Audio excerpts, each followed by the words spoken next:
Hello and welcome to Frontrunner Motorsport, and I'm back after a week off. I've got a lot of things planned for the next couple of weeks, and so instead of rushing videos out, I thought I'll take a week off and start preparing stuff. So that's where I've been. Now I'm back, and the first video I want to do this week is talking about Extreme E. Now, it came to us from Scotland in the last weekend, and it was a pretty good round of action. Plenty of crashes, and it was quite a nice little track they set up. It had some very interesting parts to it. A really steep downhill section, which was really interesting. I guess one mistake on the part of the organisers is they didn't realise it was going to rain in Scotland. Here's a little known fact for you about Scotland. More water falls in one day than exists in all the oceans on Earth. It's one of the wettest places I've ever been. I love Scotland, but every time I've been there, it has rained. And, okay, that's only like 3 or 4 times. It's still very wet. But it did mean that we had a couple of big crashes at one particular part of the track where they set up hay bales, which they apparently thought would stop a car, despite the fact that, Motorsport stopped using hay bales in the 1950s for the exact reason that they don't. But because they obviously didn't have enough hay bales to keep repairing the track, they had a slow sector for the entire event, which was kind of annoying, and also led to a couple more crashes, but we'll get to that. So, I don't know, I think maybe a little bit more, I don't know about research, but track preparation. Maybe lessons can be learned from this weekend. The mud was incredible. Like, there were times when they were doing the onboards and you just could not see anything. I don't know how any of the drivers got round. It shows how talented pretty much every driver in Extreme E is, that even driving around the track not being able to see is very, very impressive. But what I will say about Extreme E as well as a championship, it has improved so much since it started. I actually went back and watched the first ever Extreme E event, and it's night and day, and I have to applaud the way they've made changes as they've gone along. I think Formula 1 and other motorsports have shown a more reactive, or a slower process of change to clear issues. Where, with Formula 1, we've pointed out for years the problems with it, and those issues are still there, and they make changes here and there, and most of them just seem to make the problems worse. But Extreme E, they've changed the format, they've changed how the point system works, especially the super sector. I can't remember what they call it. Last year you got far too many points for being the fastest in this one sector of the racetrack, and they've changed it. You get less points for it, and it still plays an important part in deciding. It's used as a, so if they have the 2 heats, and if the cars in 5th and 6th are tied on points, it's the one with the fastest super sector. That's very clever, that it's both extra points if you're the fastest through it, but actually just being quick for it is also important and can decide if you're in the final or in the redemption race. That too, I think, is an improvement, to have the 2 separate finals. It didn't make much sense that you had the losers from qualifying going into the crazy race, and the winner of that goes into the final, whilst the cars that made it through the qualifiers to the semi-finals, but then finished 3rd in those, get knocked out. So the ones who finished lower were in the final ahead of cars that finished ahead of them, if you get what I mean. That never really made much sense to me, and so changing it so the top 5 go into a final and the other 5 go into a redemption race, which is kind of like the 6th to 10th placings.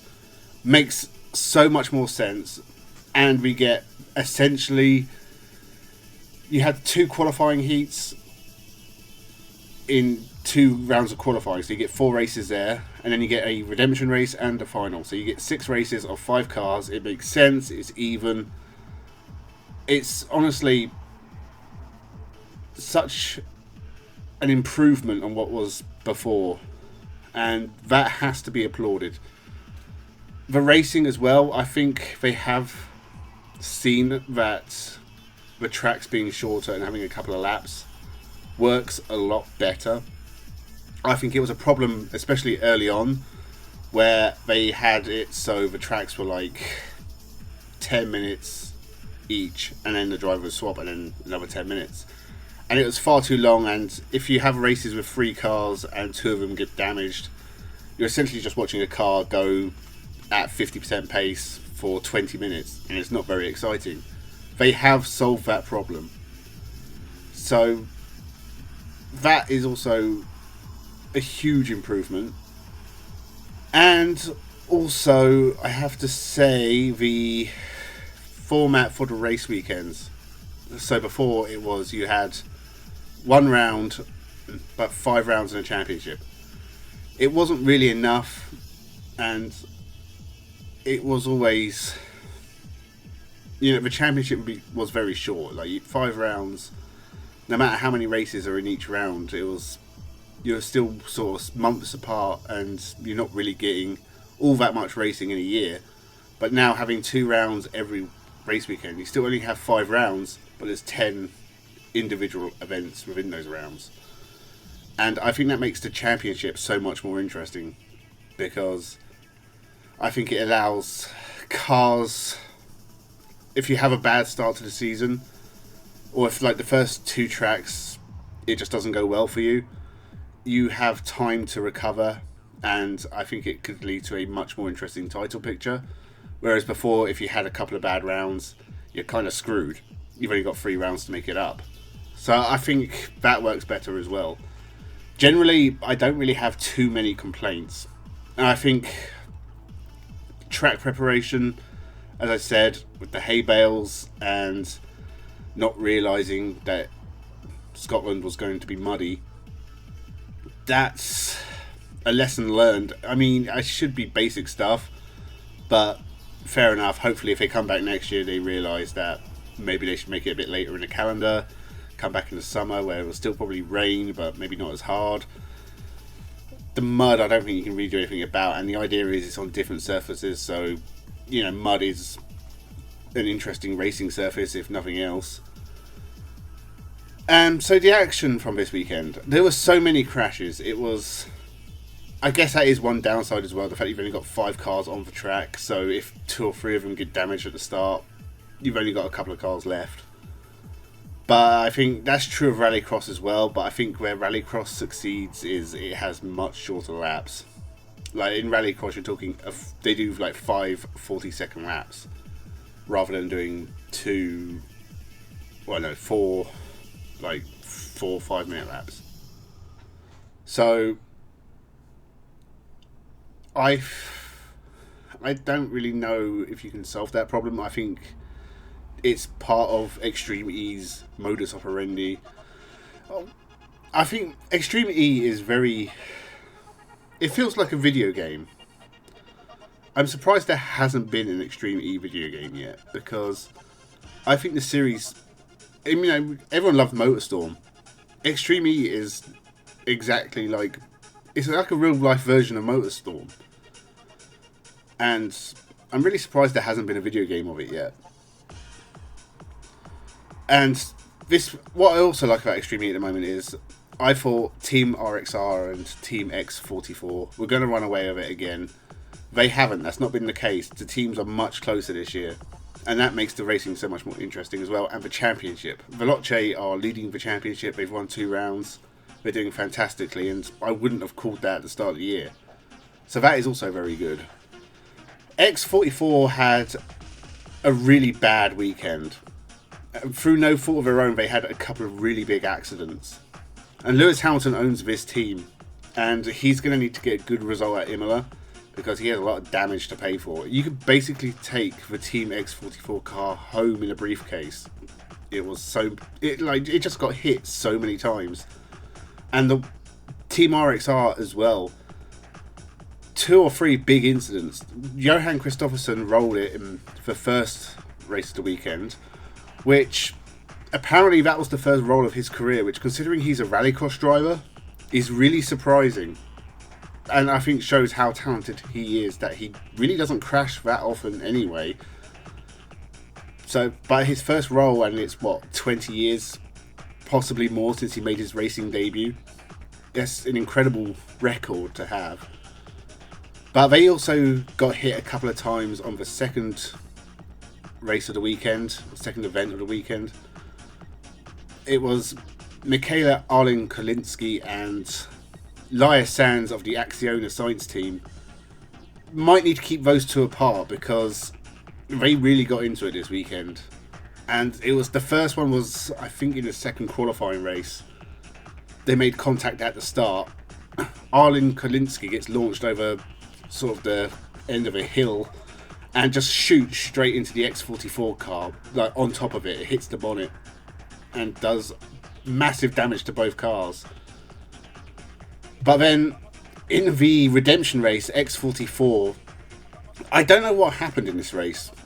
The drivers just seemed to ignore the slow zone. So you had Baccarat in the JBXE making his debut, and he did an okay job, but they're not the fastest team there. But he just drove straight through the slow zone at full speed. Everyone sort of seemed to follow him, but then some of them slowed down a little bit. But Team X44 drove straight into the back of someone. I don't know who it was they drove into, but the car in front slowed down and they didn't. And I think it was just the mud, and they locked their brakes or something, and it was Fraser McConnell ploughed straight into the back of his car, and that was it for X44. Team RXR in the final, it was Arlen-Kolinsky and Laia Sands again, and I think Arlen-Kolinsky went for a move and Laia Sands blocked it off. Whether or not unfairly, I'll leave that up to you. Did some damage to the back of Laia Sands' car, but then Arlen-Kolinsky uses her hyperpower and just goes into the back of Laia Sands, spins around. As they're trying to recover, they drive into each other several times, and they pretty much took themselves out of the race. Arlen-Kolinsky did retire. I think Laia Sands did continue, but she was well down at that point. So it was a messy weekend for RXR, Acciona, and Team X44. Everyone else, I think Veloce had a pretty incredible weekend. X44 did win on Saturday, so it wasn't a terrible weekend in total for them. I think they must have been disappointed to miss out on the final on the second day. RXR had a really bad weekend, but Veloce, they did a fantastic job, and as I said, they lead the championship at the moment. And I honestly, this was a really good weekend of racing. I really enjoyed the X-Treme E. It's a bit of a spectacle. I'm not saying, I don't necessarily take it very seriously, but at the same time, I'm really glad drivers like Fraser McConnell and Andreas Baccarat and the Hansen brothers have found a way to grow beyond rallycross, because I think that is a failing of World Rallycross, where it doesn't really produce star drivers who get a lot of offers to race everywhere. I think previously, the people who did well in World Rallycross, or the people who were most renowned from World Rallycross, were people like Petter Solberg and Sebastian Loeb, Johan Kristoffersson, Matthias Ekström, drivers who have won things elsewhere and come into it. Whereas I think the Hansen brothers, I've seen them race in other forms of rallycross. They're racing in X-Treme E, and it's just really good to see them getting an opportunity to do other things and sort of getting their name out there a bit. And Andreas Backward as well. You know, you see him World Rallycross, European Rallycross, Nitro Rallycross, and that's pretty much going to be it. But it's nice to see him get a chance in Extreme E as well, even if he wasn't very competitive this weekend, but it was his first time. So I think we've got a while till the next round. I can't actually remember where it is, but hopefully it'll be just as exciting. I am looking forward to watching the end of this championship and seeing who comes out on top. So let me know your thoughts in the comments below. Do you agree that the changes Extreme E have made over the last couple of years are starting to really pay off and the racing is a lot better? Or is there other things you would like to see changed, or do you just not like Extreme E at all? I think one other thing I would like to see is different manufacturers. I mean, the single car format, I don't like it. Single car formats are fine, and I do watch like Porsche Carrera Cup and the Alpine Elf series, Alpine Elf Europa Cup, wherever it is, and Ferrari and Lamborghini have theirs. I watch those as well. They're pretty good. But these, like Nitro Rallycross as well, I prefer it when they had the Subarus and the Audis and whatever else going up against each other. And I think that is something World Rallycross has over Extreme E and Nitro Rallycross, is the different cars. So that is maybe one thing I'd like to see in the future, is different manufacturers bringing cars to Extreme E, which we might see as, you know, more manufacturers make more electric cars and you're getting more electric SUVs and things like that. So they could open it up to that, or a separate series could start. Another thing would be maybe more rounds in a year. Is 5 really enough? But then again, they're doing this whole environmental mission briefing that it's limiting, I think. But it's what the series was made for, so you can't really slate them for it. But I think planning, because they do their little environmental bits before and after, so that you have that, and the fact that it's supposed to be a completely sustainable motorsport series, and the more rounds you add, the more difficult that becomes. But I think, yeah, I don't know what else I would really change about the series. I think at the moment they've got it pretty much down, so that is definitely to be applauded. I'm very happy with Extreme E. Make sure you subscribe to the channel. Thank you for watching, and have a good one.